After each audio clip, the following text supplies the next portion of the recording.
நண்பர்களே, நீங்கள் பார்த்து கொண்டு இருப்பது உங்கள் கௌசிகா ரிவ்யூ. சரி, வாங்க வீடியோக்குள்ளே போய் என்ன நடக்க போகுது அப்படின்னு சொல்லிட்டு பார்த்தீங்கன்னா, சொடக்க போகிற நேரத்தில் எல்லாமே தலைகீழ மாறும்னு சொல்லிட்டு சொல்லுவாங்கள்ல, அதுதாங்க இப்போ நடக்க போகுது. அப்படி என்ன நடந்துச்சு அப்படின்னு சொல்லிட்டு பார்த்தீங்கன்னா, நம்ம விஜயும் மல்லியும் சேருவாங்கன்னு சொல்லிட்டு அந்த சாமி சொல்லியிருந்தாங்கல்ல, கரெக்டாக இந்த ரெண்டு சாமியும் பொம்மை சிலையும் ரெண்டு பேர்கிட்டையும் வந்து கிடைச்சி அதை வந்து இவங்க திரும்ப எங்கிட்ட கொடுத்தா கண்டிப்பாக இவங்க ரெண்டு பேர் சேருவாங்கன்னு சொல்லிட்டு அந்த சாமியார் சொல்லியிருந்தாங்க.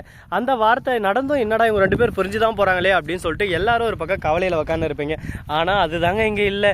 அதோட மிகப்பெரிய ஒரு விஷயம் நடந்திருக்குன்னா பார்த்துக்கோங்களேன். அப்படி என்ன நடந்துச்சு ஏது நடந்துச்சு அப்படின்னு சொல்லிட்டு பார்த்தீங்கன்னா, நம்ம விஜயோட ஃப்ரெண்டுக்கு பர்த்டே, அதனால் நைட் பார்ட்டி கூப்பிட்டு இருக்காரு. அது மட்டும் இல்லாமல் ஃபேமிலியோடு வரணும்னு சொல்லியிருக்காரு, கம்பல் பண்ணியிருக்காரு. வேறு வழி இல்லை அப்படின்னு சொல்லிட்டு நம்ம மல்லியும் மறுபக்கம் வெண்பா விஜய் 3 பேரும் போயிருக்காங்க. அந்த இடத்துல கரெக்டாக நம்ம விஜய்க்கே தெரியாமல் கொஞ்சம் ட்ரிங்கை கொடுத்துட்டு இருக்காங்க.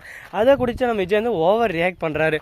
மல்லி, நான் உண்மையாக உன்னை காதலிக்கிறேன், உன் மேலே உயிரை வச்சுன்னு இருக்கேன், என் பொண்ணை எந்த அளவுக்கு நீ நேசிக்கிற தெரியுமா, அவளோட உண்மையான அம்மா இருந்தாக்கா இந்த அளவுக்கு நேசிக்க மாட்டா, நீ அந்த அளவுக்கு நேசிப்பிற, அதனால் உன்னை நான் என் உயிருக்கு மேலே வச்சுன்னு இருக்கேன் அப்படி இப்படின்னு சொல்லிட்டு சென்டிமெண்ட்டாக நிறைய விஷயங்கள்லாம் பேச ஆரம்பிக்க. இதை கேட்டதான் ஒரு பக்கம் ஓஹோ ஆஹா ஏஹே அப்படின்னு சொல்லிட்டு சந்தோஷமாக தான் இருக்குது. இருந்தாலும் இந்த இடத்துல தாங்க மிகப்பெரிய ஒரு நடக்க போகுது. அப்படி என்ன நடக்க போகுது அப்படின்னு சொல்லிட்டு பார்த்தீங்கன்னா, கரெக்டாக நம்ம விஜய் இருக்கார்ல, கொஞ்சம் ட்ரிங்கில் இருக்கார், வீட்டுக்கும் போயிடுறாங்க. அங்கே போயிட்டு நம்ம வெண்பா போயிட்டு அவங்க ரூமில் தூங்கிடுறாங்க. மல்லி இருந்து தூங்கலாம்னு சொல்லிட்டு போகிறாங்க. அந்த சமயத்தில் கரண்ட் ஆஃப் ஆயிடுது. கரண்ட் ஆஃப் ஆனால் என்ன நடக்கணும் உங்களுக்கே தெரியுமே, நம்ம விஜய் கண்ட்ரோலில் மீறிடுறாரு.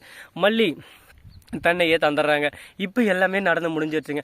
இப்போ ரொம்பவே ஒரு பக்கம் சந்தோஷமாக தான் இருக்குது. ஆனால் நம்ம விஜய்க்கு இது எதுவுமே ஞாபகம் காலையிலேருந்து டயர்டாக இருக்கும். ஒரு மாதிரி திடீர்னு அப்படி நடந்த மாதிரி இப்படி நடந்த மாதிரி மல்லிகிட்ட போய் தயங்கி நின்று மல்லிகிட்ட கேட்குறாரு. மல்லி வந்து சிரிச்சுன்னு போயிடுறாரு. அதிலே புரிஞ்சது மனுஷனுக்கு. அடுத்த நாள் சாப்பிட்டுக்கிற போது திடீர்னு வாமிட்டு வந்து போயிட்டு குவாக்குன்னு வாமிட்டு எடுக்கிறாங்க. இதான் பார்த்ததும் ராஜேஸ்வரி நினச்சி தான் அப்படியே சும்மா பிதுங்கி முழிக்கிறாங்க. என்னடா இது எப்படா நடந்துச்சு, நம்ம தம்பி அவ்வளோ கேவலமானவங்களே, மட்டமாக இவ்வளோ அழகாக மட்டமாக இறங்கெல்லாம் செய்ய மாட்டானே அப்படின்னு சொல்லிட்டு யோசனை இருக்காங்க.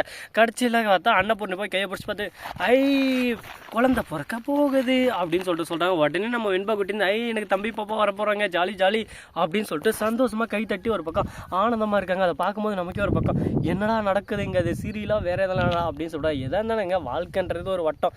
அந்த வட்டம் எதுக்காக நோக்கி போகுதுன்னு உங்களுக்கு தெரியும். குழந்தை குட்டி தான். அந்த குழந்தை குட்டியை பாதுகாப்பாக வளர்த்து அவங்களுக்கு திருப்பியும் அவங்க ஒரு குழந்தை குட்டி, அவங்கள பார்த்துக்கப்பல் அவங்க ஒரு கொட்டு குழந்தை, அவங்க அப்படியே ரொட்டேனேன்னு ஒரு பக்கம் வாழ்க்கை போயினே இருக்கும்.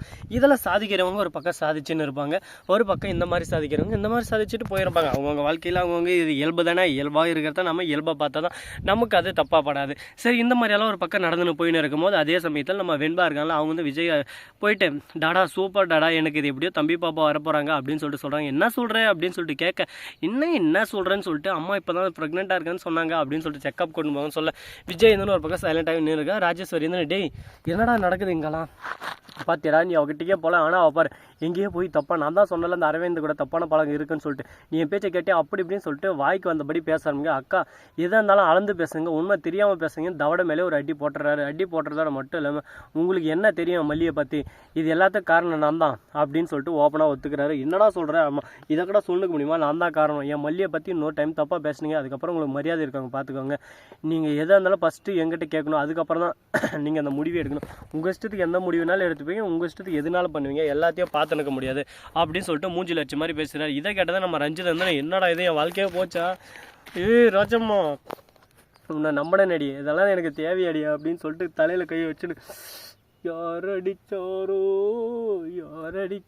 அப்படின்னு சொல்லிட்டு அழுதுன்னு இருக்காங்க. இதுக்கப்புறம் என்ன நடக்க போகுது, இந்த பிரச்சனை ஓய்வே இல்லையடா, இதுக்கு ஒரு எண்டு காடே இல்லையடா, எப்படா இப்படியே போய் இருந்தால் வாழ்க்கையில் ஜெயிக்கிறது அப்படின்னு சொல்லிட்டு ஒரு பக்கம் யோசிக்க தோணுதுங்க. மூளை சொல்லுது, ஆனால் மனசு கேட்கலையே. நம்ம விஜயை பொறுத்த வரைக்கும் மனசு இருந்துன்னு லேப்டாப்ன்றதுக்கு போல் மல்லிந்து, ஆனால் மூளை இருந்துன்னு நம்ம வேலைக்கு போகணும் இது ரெண்டுத்தில் எதை கேட்க போகிறாரு, செக்அப் கூட்டின்னு போக மாட்டாரா. இது ஒரு கற்பனை கதை. உங்களுக்கு இது பிடிச்சிருந்தா மறக்காமல் லைக் பண்ணுங்கள், கமெண்ட் பண்ணுங்கள், ஷேர் பண்ணுங்கள், டிங் பெல்லை தட்டி விட்டு போங்க. அப்போ தான் நாம் போடுற அடுத்தடுத்த வீடியோ உங்களுக்கு உடனுக்குடன் நோட்டிஃபிகேஷனில் வந்து கொண்டே இருக்கும். மிக்க நன்றி, தேங்க்ஸ் ஃபார் வாட்சிங், டாடா, see you, நன்றி, வணக்கம்.